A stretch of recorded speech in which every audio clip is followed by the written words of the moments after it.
My name is Piotr Barczak. I work for the European Environmental Bureau as a waste policy officer. What type of tasks does your bureau carry out? How many organizations does it represent? What type of relationship does it have with the European Commission? European Environmental Bureau is the largest European umbrella organization for NGOs, environmental NGOs. We have over 140 members that we work with, we represent them, but we work with many more local activists around Europe. We've been representing European citizens in their environmental struggles for already 40 years. Representing them means we consult the European institutions, the European Parliament, European Commission, in environmental policies. We show what we need, what the citizens need, what they are afraid of, and we show best examples, and we produce reports, papers, articles, showing the struggles of communities around Europe in their environmental struggles. What are the biggest challenges regarding waste treatment developments in the European Union? The big challenge today for Europe in waste management is that Europe is one of the most developed continents in the world. We consume a lot, but it means we also waste a lot. We waste a lot of products, packaging, and we need to tackle this. And indeed, the problem is rising. Even if we want to be at the forefront of environmental protection, we still consume quite a lot. That's why the biggest challenge in waste management today is prevention. We need to prevent the generation of waste. Later on, we need to follow the waste management hierarchy. The second priority after prevention is reuse of materials, reuse of products, and then recycling. The last option is landfill and incineration, which are simply disposal. Incineration and landfill are the elements of the linear economy, and it's not the circular economy that we are all talking about today at the European Union. Can you explain to us what a circular economy consists of and how it affects waste treatment? For me, circular economy has four main principles. First, when we think about those circles must be long. They must be long because the products have to last a long time. They have to live long. And if finally they got broken, they have to be repairable so that they have a second life. Secondly, those circles have to be small or thin as you want, minimum. It means that we don't need any superfluous waste. We don't need waste that is maybe perfectly recyclable. Let's give an example of bio-waste or plastic bags. It is perfectly recyclable, compostable, but we don't need a surplus of that. So in the first place, we need to keep the minimum of waste. The best waste is zero waste. The third principle is that those circles should be local. It is because we need to look at the territorial hierarchy. Circular economy must to start at home. We produce waste with our hands. We also need to sort it with our own hands. We need to have a separate waste collection at source. It also means that waste keeps its value in the local community, in the place where it's produced. The local community should also have the possibility to use this waste, to get the most value of it. Because waste brings value, not only material, economic value, but also a value of innovation, a value of new incentives to prevent this waste. I said waste is value, but in the same time, waste shows a problem. Waste is a mistake of the system. But in some situations, we cannot avoid waste. And fourth principle of circular economy is that those circles must be clean. We should not recycle again materials that are toxic, even if, again, they are perfectly recyclable. Let's take the example of PVC. It is recyclable, but it doesn't mean we should recycle it. Something that is toxic, that endanger our health, environment, or damage recycling, high-quality recycling, should not be put in the loop again. Do you think that states are doing enough to reach the recycling targets set by the European Union? I would say no.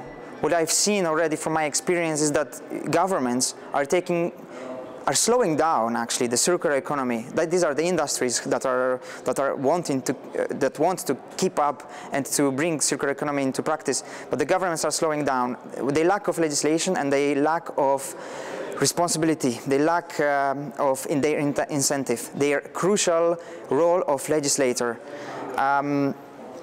It is important that the member states as a whole take action, not only local communities. Yes, we have examples of local communities in Europe, like in North Italy, in Basque Country, in Slovenia even, in France, in Flanders as well. We have local communities that are doing good, but member states as a whole are still not ambitious enough. A few weeks ago, you participated in the conference on waste organized by IOBE in Bilbao, where you referred to the waste management carried out in Gipuzkoa. What was the content of your message with respect to this province? So during that conference, I brought examples from around Europe of the communities, local communities that are bringing good practices in front, and they are achieving quite high recycling targets, separate collection targets, reuse targets, and they also managed to prevent waste generation first of all. One of those communities is the Gipuzkoa region in Basque Country. There are also regions in Catalan, in Catalonia, like Argentona. There are also municipalities in north of Italy, Contarina and Campanori. There is also a small community in eastern countries, in the new EU, in Slovenia. It's called Rinka. But one of the most striking examples from those is in Gipuzkoa, where the local community managed to not only to raise awareness about waste, to bring down the waste generation in total of residual waste, but they also managed to oppose a project of an incinerator of waste. They understood that waste incinerator is the obsolete technology, is not only polluting our air, but most of all is taking the resources away. By incinerating waste, we are not only burning resources, but we are also burning and losing human creativity. We are losing money, and we are losing new solutions that are better, cheaper, and most effective for economy, for jobs, and for the environment. So in Gipuzkoa, they managed to oppose this big incinerator, even if the contract was already signed. They had to pay some big amount because the contract was not done, but the benefits they will gain from better recycling, better reuse and prevention are much bigger than that. So they showed a precedence for other communities around Europe that are facing the problem of incinerator. Do you think that the waste management policy in Gipuzkoa should be a reference to the other communities? Many countries in Europe are already having overcapacity of waste incineration, but the eastern countries that are still not having them incineration, they are now facing the problem of building a new one. And politicians, citizens often think that it is good to burn waste, but we see already in other countries and in Gipuzkoa that this is not the best solution, and we should really be more ambitious and think about prevention first, reuse and recycling. Energy recovered through incineration is only a small part that we can recover. It is not at all even a fraction of the energy that is embedded in the products, where this energy was needed to produce the product, to grow the plant, to transport it. The energy from burning is almost nothing. That's why incineration is a bad idea. Do you think that incineration is necessary or at least inevitable for waste treatment? I would say we have already an overcapacity of waste incineration. So we have to learn a lesson from this, and we should not build any new incineration. Let's start to close incinerators that we have so far. And that And then let's look at the transition period from now, where we still produce a lot of non-recyclable and not compostable waste, but slowly phase down these products, phase out and redesign products that are not recyclable and not compostable. We need to look at each of those not recyclable waste, look at it and redesign it.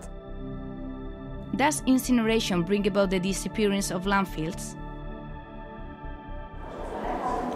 Some people argue that incineration is getting rid of waste and getting rid of landfills. In fact, it is a big lie, because it is not often thought through that incineration is actually changing something that is basically non-toxic into something that is toxic. I mean toxic ashes, bottom ashes and fly ashes that are very toxic, and they affect human health through respiratory ways. And this is a problem. Statistics say that between 20 and 30% of the weight of waste put into the incinerator leaves the incinerator. So from 1 ton of waste put into the incinerator, we have 200, 300 kilograms of ashes. And those ashes are very often toxic. So what is the sustainable development here? Instead of looking into solutions that we will give to next generations that will bring cleaner and clean soils, we are bringing them 20% of toxic ashes, and they will have to deal with that. Those ashes have to be stored where? Of course in landfills, special landfills, closed landfills, and very expensive to manage.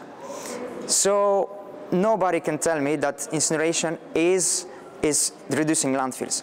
What's more, some politicians say that incineration is compatible with recycling. Not at all. We see from recent statistics released of waste management in Europe from the year 2013, we see that example of Estonia. Estonia that in 2011 was recycling 40% and composting 40% of its waste. In 2012, they managed to build an incinerator. And this changed totally their statistics. We see that in 2012 already, their recycling and composting rates combined were only 20%. We see in this case that building an incinerator decreased the recycling by 50%. So where is the compatibility?